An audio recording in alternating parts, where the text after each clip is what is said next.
one and all, once again, back to Exploring Arda, a Tolkien-centered podcast where I am your host, Jackson, and I go through a bunch of Tolkien's works other than Lord of the Rings and The Hobbit. So, I've previously mentioned on the last one, or at least I think I did, that I'm trying to get through most of Fall of Númenor before I go into any of the short stories, so that's what we'll be doing today. But, of course, before all of that, I gotta plug in all my other stuff on my channel, which includes Grim Captivation, which is my paranormal podcast, pretty much. There's only a couple episodes out, but I've got a lot planned for pretty much the whole show. And I've got basic outlines for that, so it's been really fun to kind of start that off. I also have Traversing Through Terra, which is my nature hikes, which is always very fun, so I'll upload those every now and then. And of course, also be sure to check out my own fantasy book, The Lands of Ordia, Power of Heaven. It's on Amazon, and sometimes I forget to mention it in the beginning. It would be amazing if you guys could get a copy of that, because I am currently writing the second book right now. It is a 5-book fantasy series based, I wouldn't say based, sorry, inspired by many things, but mostly Tolkien's works from the Silmarillion and Lord of the Rings, especially. So check all of that out. I would greatly appreciate it. Also, be sure to subscribe to my channel if you like what I'm doing here, no matter if it's Exploring Arda, Grim Captivation, or Traversing Through Terra. I would still really love the support, because it's nice to see that you guys are watching and listening. So thank you guys for all of that. And of course, now we're back into the Fall of Númenor. Ta-da! So if it is obvious, if you guys have watched my stuff, the view of all that stuff, it may look a little different. I reorganized my bookshelf behind me, and because of that, I have some stuff in front of me, and so the camera angles are a little bit weird, so I'll have to resituate myself when I'm reading. But yeah, so from the last time, pretty much when Sauron is basically defeated, and he's pretty much back into Mordor, kind of plotting against the Númenóreans. The thing with Númenor is that they are kind of it's the fault of their own downfall, really, is the stubbornness and selfishness of the Númenóreans themselves, is really why they're pretty much their homeland just is annihilated, pretty much.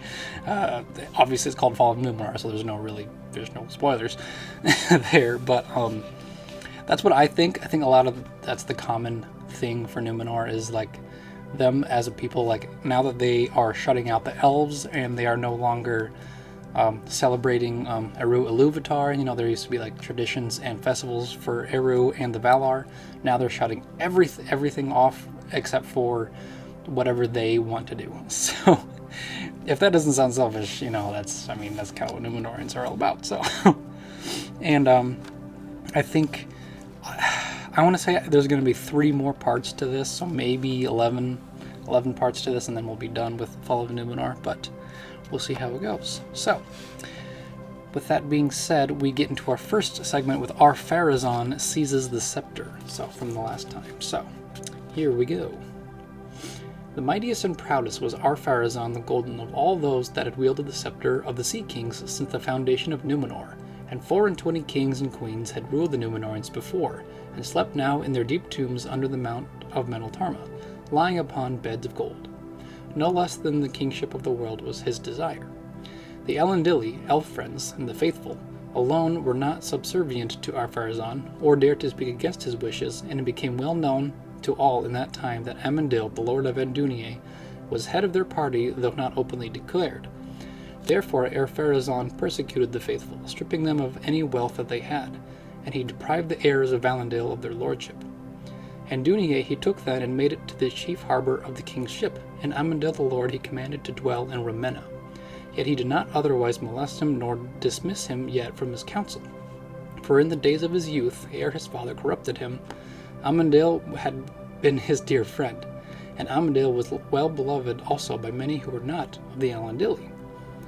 Describing the change that had overtaken the Númenorians, J.R.R. Tolkien wrote in a letter to Milton Waldman, penned in 1951. Also, yeah, there's a lot of letters to Milton Waldman, if you haven't already kind of guessed. So, the note here's it's a little long. So, Númenor has grown in wealth, wisdom, and glory under its line of great kings of long life, directly descended from Elros, Erendil's son, brother of Elrond. The downfall of Númenor, the second fall of man, or man rehabilitated but still mortal, brings on the catastrophic end, not only of the Second Age, but of the Old World, the primeval world of legend, envisaged as flat and bounded. Afterwards the Third Age began, a twilight age, a medium avum, the first of the broken and changed world, the last of the lingering dominion of visible, fully incarnate elves, and the last also in which evil assumes a single dominant incarnate form. The downfall that will follow is partly the result of an inner weakness in men, consequent, if you will, upon the first fall, unrecorded in these tales, repented but not finally healed. Reward on earth is more dangerous for men than punishment. The fall is achieved by the cunning of Sauron in exploiting this weakness. Its central theme is, inevitably I think, in a story of men, a ban or prohibition. The Númenorians dwell within far sight of the easternmost immortal land, Eretria, and as the only men to speak an Elvish tongue, learned in the days of their alliance, they are in constant communication with their ancient friends and allies, either in the bliss of Eretria or in the kingdom of Gil-galad on the shores of Middle-earth. They became thus in appearance, and even in powers of mind, hardly distinguishable from the elves, but they remained mortal, even though rewarded by a triple, or more than a triple, span of years. Their reward is their undoing, or the means of their temptation. Their long life aids their achievements in art and wisdom, but breeds a possessive attitude to these things, and desire awakes for more time for their enjoyment.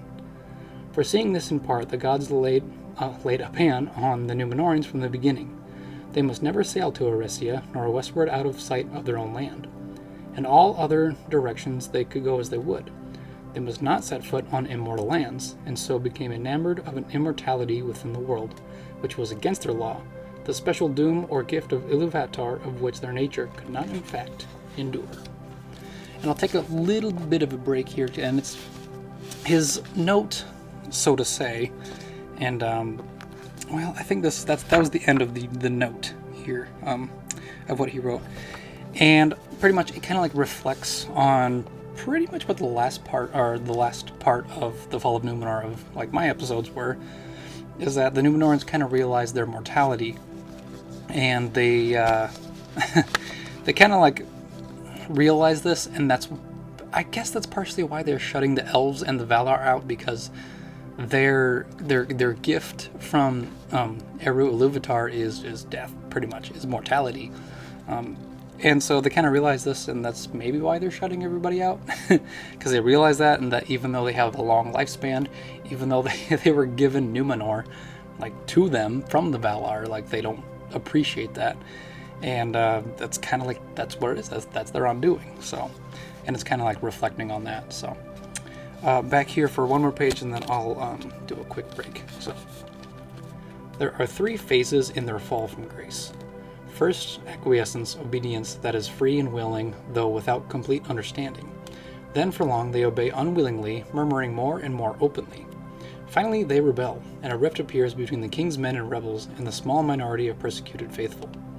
In the first stage, being men of peace, their courage is devoted to sea voyages. As descendants of Erendil, they became the supreme mariners, and being barred from the west, they sail to the uttermost north and south and east. Mostly they come to the west shores of Middle-earth, where they aid the elves and men against Sauron, and incur his undying hatred. In those days they would come amongst wild men as almost divine benefactors, bringing gifts of art and knowledge, and passing away again, leaving many legends behind of kings and gods out of the sunset. In the second stage, the days of pride and glory and the grudging of the ban, they begin to seek wealth rather than bliss. The desire to escape death produced a cult of the dead, and they lavished wealth and on tombs and memorials.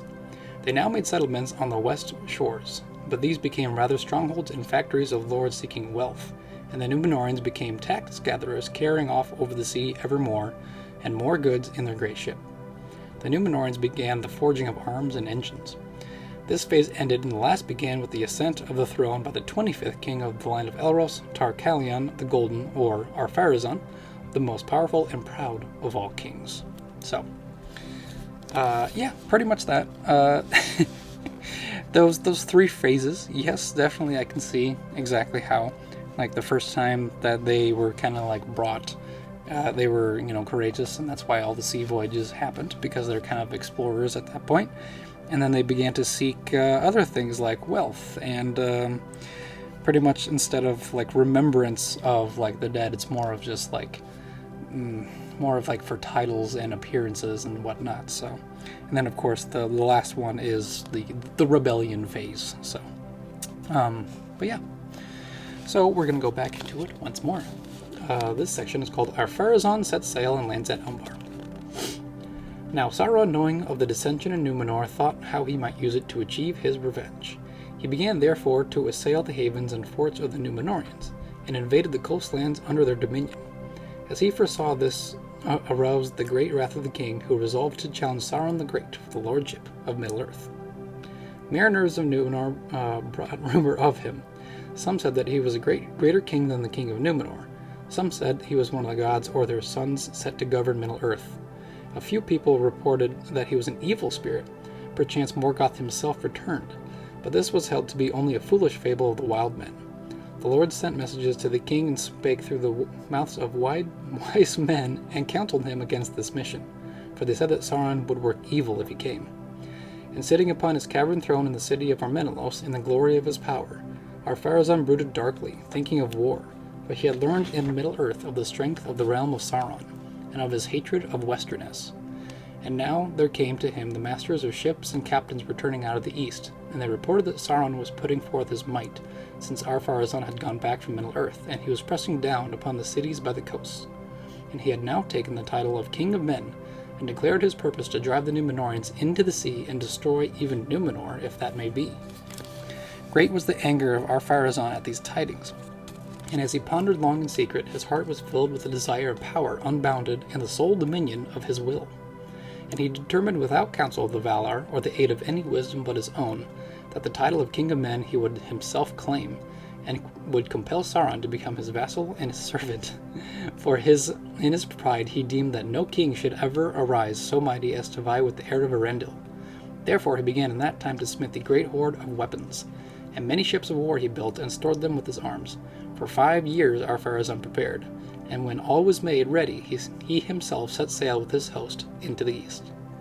And men saw Ar-Pharazon's sails coming up out of the sunset, dyed with scarlet and gleaming with red gold, and fear fell upon the dwellers of the coast, and they fled far away.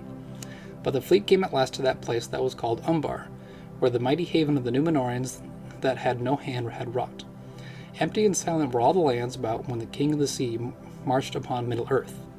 For 7 days he journeyed with banner and trumpet, and he came to a hill, and he went up, and he set there his pavilion and his throne, and he sat him down in the midst of the land, and the tents of his host were ranged all about him, blue, golden, and white, as a field of tall flowers.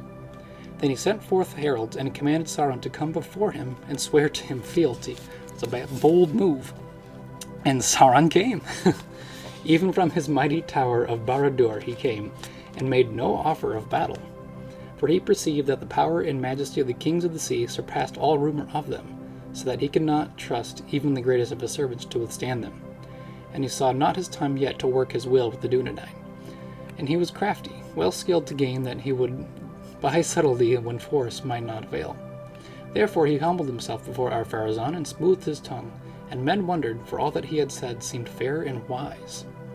But Ar-Pharazon was not yet deceived, and it came into his mind that for the better keeping of Sauron and of his oaths of fealty he should be brought to Númenor, there to dwell as a hostage for himself and for all servants in Middle-earth.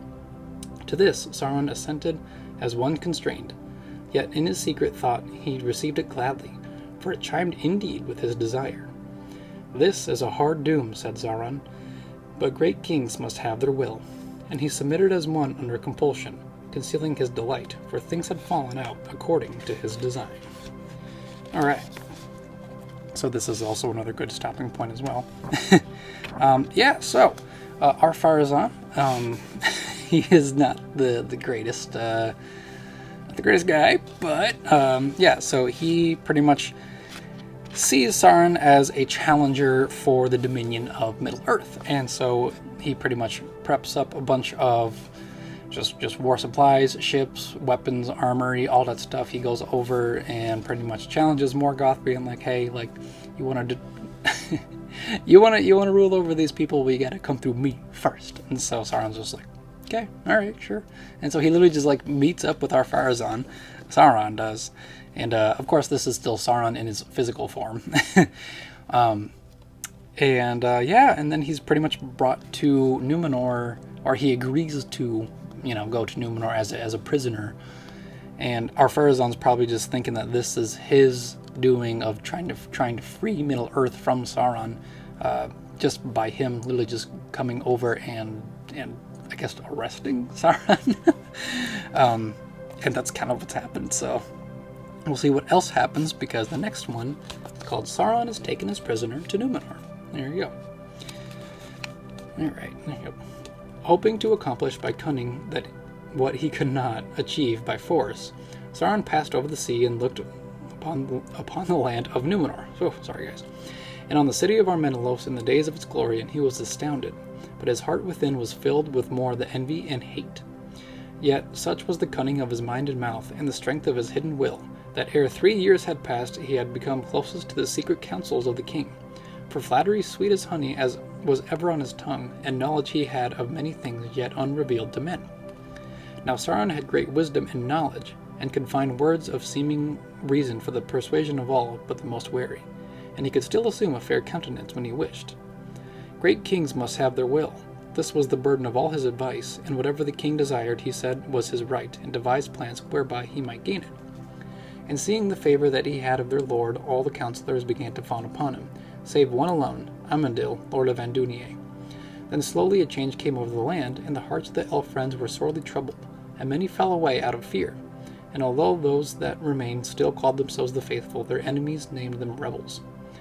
For now, having the ears of men, Sauron with many arguments gainsaid all that the Valar had taught, and he bade men think that in the world, in the east and even in the west, there lay yet many seas and many lands for their winning, wherein was wealth uncounted. And still, if they should at last come to the end of those lands and seas, beyond all lay the ancient darkness. And out of it the world was made. For darkness alone is worshipful, and the Lord thereof may yet make other worlds to be gifts to those that serve him, so that the increase of their power shall find no end.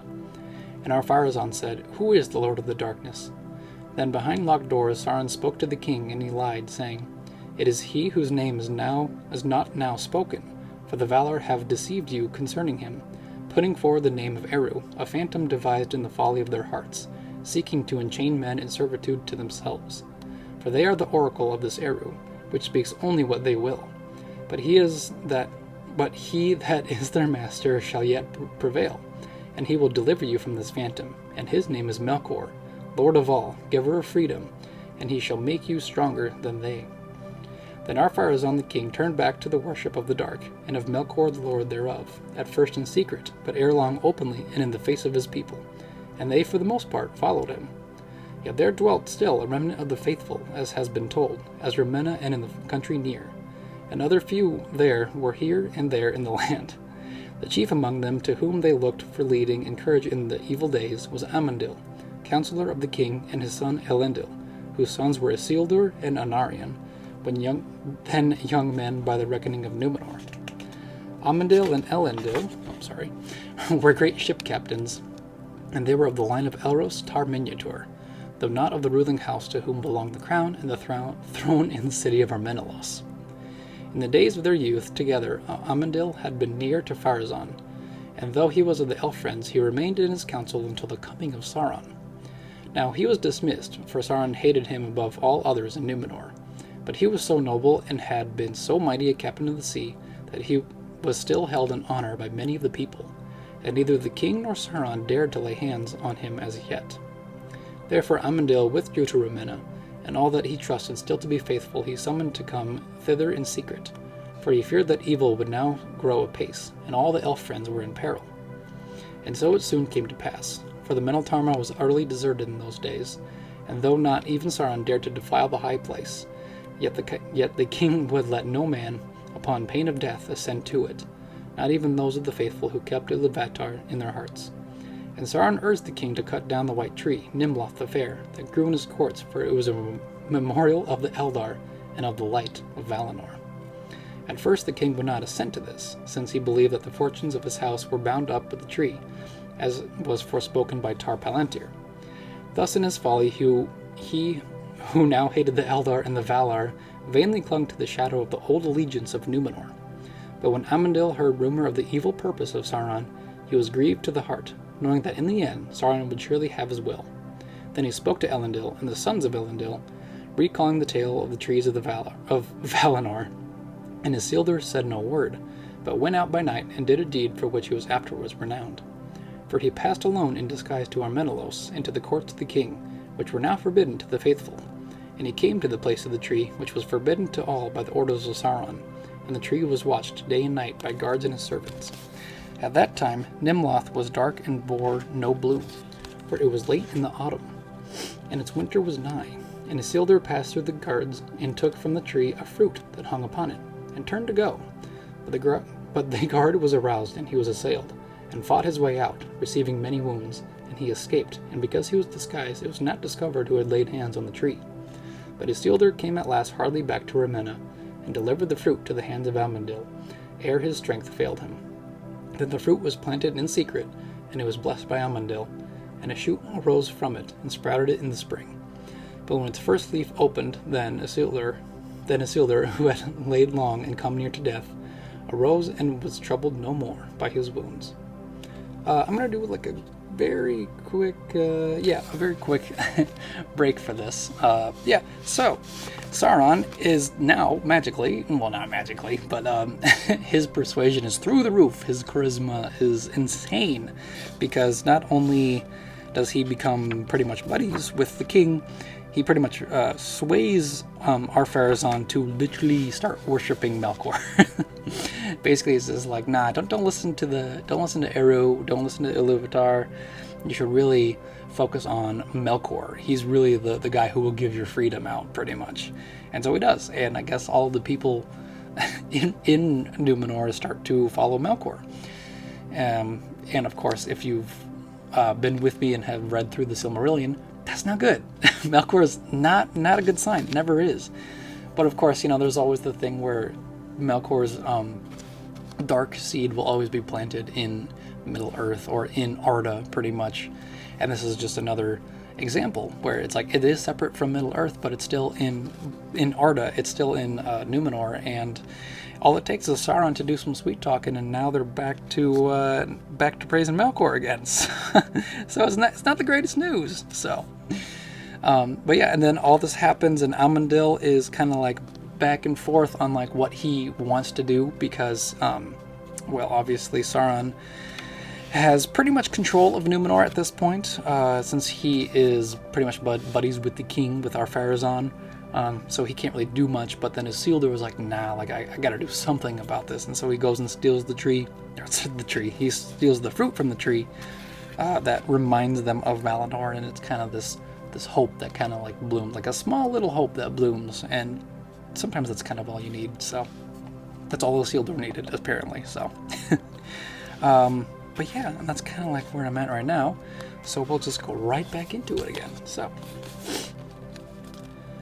none too soon was this done, for after the assault the king yielded to Sauron and felled the white tree, and turned then wholly away from the allegiance of his fathers.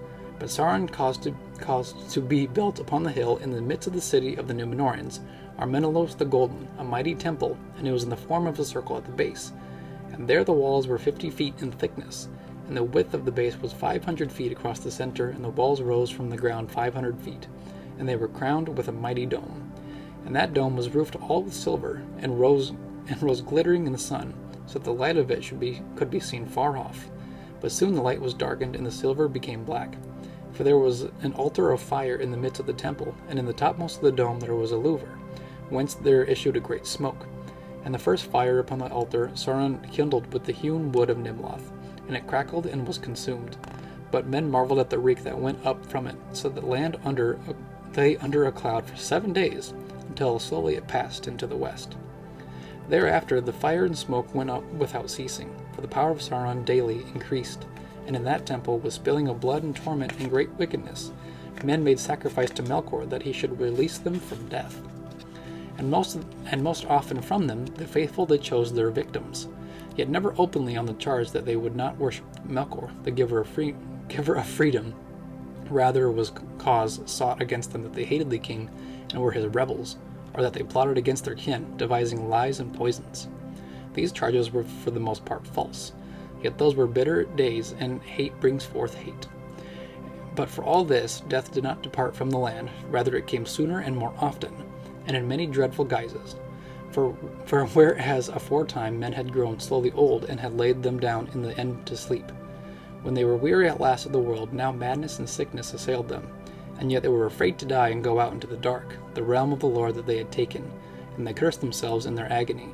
And men took weapons in those days and slew one another for little cause, for they were become quick to anger, and Sauron, or those whom he had bound to himself, went about the land setting man against man, so that the people murmured against the king and the lords, or against any that had aught that they had not. And the men of power took cruel revenge.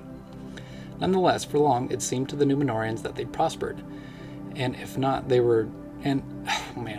they were not increased in happiness, yet they grew more strong, and their rich men ever richer.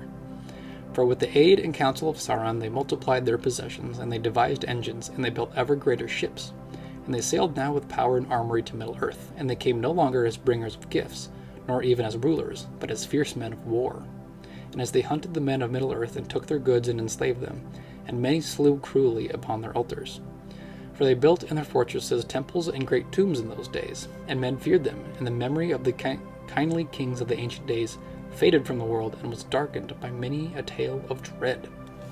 And before I go any further, and I guess it is a good spot to kind of have a little break, hopefully you guys will see this. Basically, it is another painting of the dome that Sauron pretty much decided to build, and all of the smoke issuing forth, and pretty much Númenor becomes this really big cult for Melkor. That's kind of like what I get out of it, is that literally Sauron makes a cult for Melkor's cult, which in itself is quite scary. And then pretty much everything becomes chaotic, everything is violent now. People are killing other people just because it's basically like an almost lawless land by now. And Ar-Pharazon is still there, but of course he's one of the worshippers of Melkor, and he's friends with Sauron, so of course everything is just going off the rails at this point. And this is, obviously this is the downfall of Númenor when they start doing all this. So, and of course following Sauron obviously ends up with this. So it's all bad news bears. So I think we'll go right back into the story and kind of finish up this segment. I would say finish the segment, but let me see how many pages I still have. Okay, this might be a little longer, so here we go.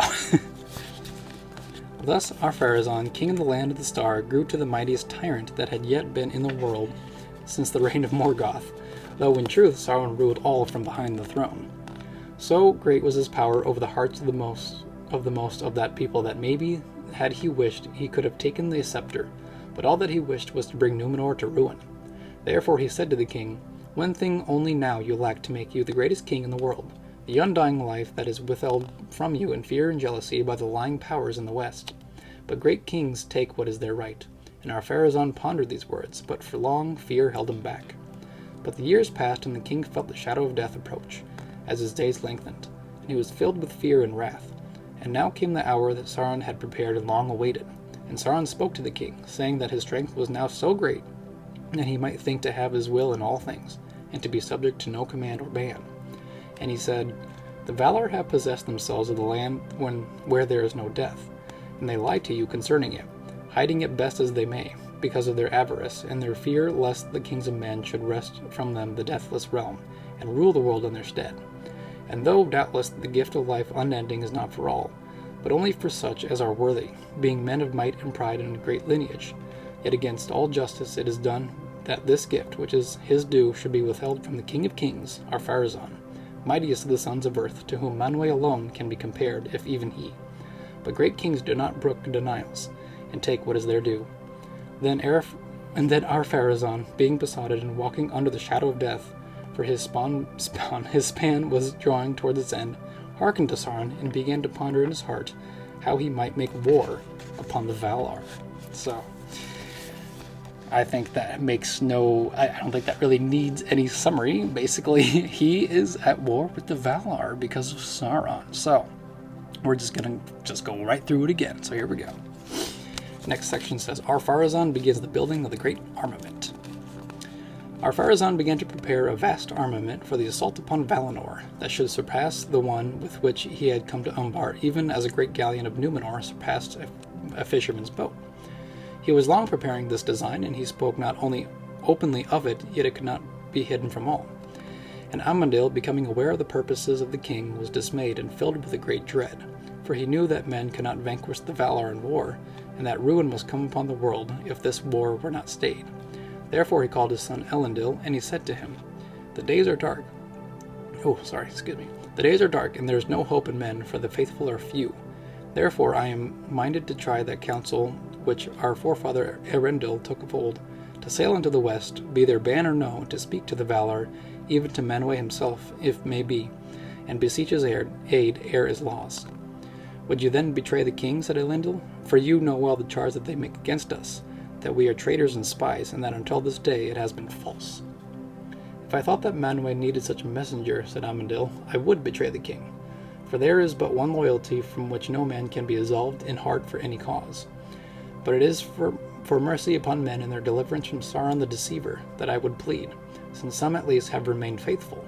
And as for the ban, I will suffer in myself the penalty, lest all my people should become guilty.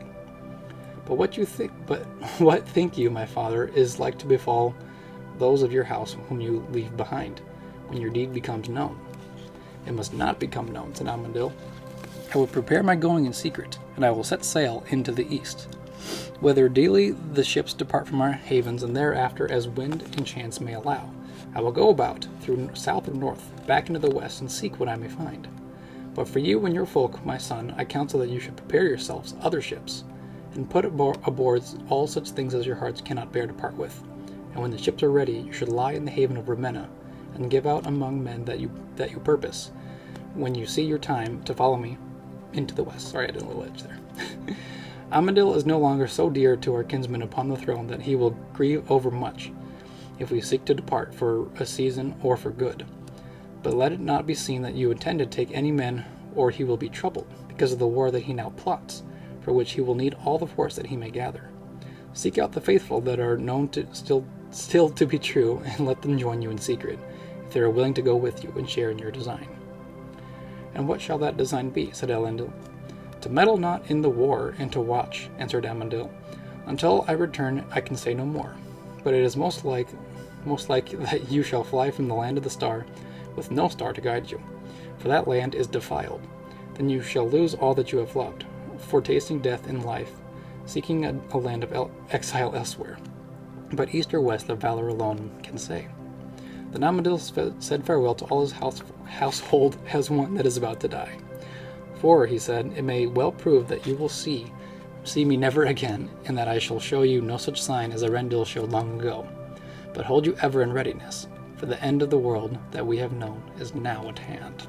So I'll do a little bit of a break between pretty much now and finishing the actual segment here. So, so yeah, Amandil is pretty much departing, and he is pretty much has the idea that he wants to talk literally to the Valar, saying like, hey, Sauron is wreaking havoc pretty much, and he's plotting all these things to make war against the actual Valar, and he's thinking that even if there is a ban, or if they're not allowed to set foot in Valinor, that it's still worth a try, basically like that.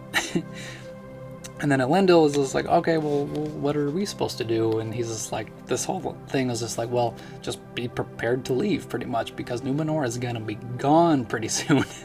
with what Sauron is planning, it's gonna be the end of the world, which is literally what he says. So, and it's kind of true. So, I think we can finish up this segment because it is it's getting close, guys. It's getting really close. So, here we go. It is said that Amadil set sail in a small ship at night, and steered first eastward, and then went about and passed into the west. And he took with him 3 servants, dear to his heart, and never again were they heard of by word or sign in this world, nor was there any tale or guess of their fate. Men could not a second time be saved by any such embassy, and for the treason of Númenor there was no easy absolving. But Elendil did all that his father had bidden, and his ships laid off the east of the coast of the land, and the faithful put aboard their wives and their children, and their heirlooms and great store of goods. Many things were of beauty and power, such as the Númenorians had contrived in the days of their wisdom, vessels and jewels and scrolls of lore written in scarlet and black. And 7 stones they had, the gift of the Eldar, but in the ship of Isildur was guarded the young tree, the scion of Nimloth the Fair. Then Elendil held himself in readiness, and did not meddle in the evil deeds of those days. And never he looked for a sign that did not come. Then he journeyed in secret to the western shores and gazed out over the sea, for sorrow and yearning were upon him, and he greatly loved his father. But naught could he descry save the fleets of Ar-Pharazon, gathering in the havens of the west. Now aforetime in the Isle of Númenor the weather was ever apt to the needs and liking of men. Rain in due season and ever in measure, and sunshine, now warmer, now cooler, and winds from the sea. And when the wind was in the west, it seemed to many that it was filled with a fragrance, fleeting but sweet, heart-stirring, as of flowers that bloom forever in undying meads, and have no names on mortal shores. But all this was now changed, for the sky itself was darkened, and there were storms of rain and hail in those days, and violent winds, and ever and anon a great ship of the Númenorians would founder and return not to haven, though such a grief had not till then befallen them since the rising of the star. And out of the west there would come at times a great cloud in the evening, shaped as if it were an eagle, with pinions spread to the north and the south, and slowly it would loom up, blotting out the sunset, and then uttermost night would fall upon Númenor. And some of the eagles bore lightning beneath their wings, and thunder echoed between sea and cloud. Then men grew afraid. Behold, the eagles of the lords of the west, they cried. The eagles of Manwë are come upon Númenor, and they fell upon their faces. Then some few would repent for a season, but others hardened their hearts, and they shook their fists at heaven, saying, The lords of the west have plotted against us. They strike first, the next blow shall be ours. These words the king himself spoke, but they were devised by Sauron.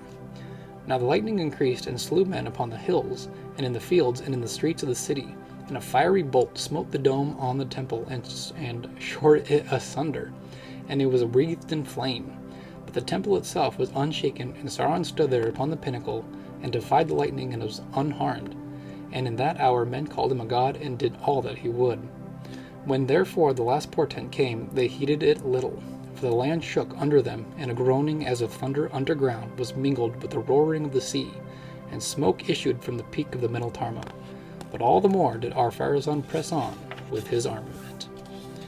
Alright, so if that doesn't really end on a really cool cliffhanger, I don't know what. So yeah, so pretty much Elendil pretty much takes everybody that he can, all of the faithful pretty much, and he pretty much tells them, like, we got to get going because bad things are going to happen, and it does.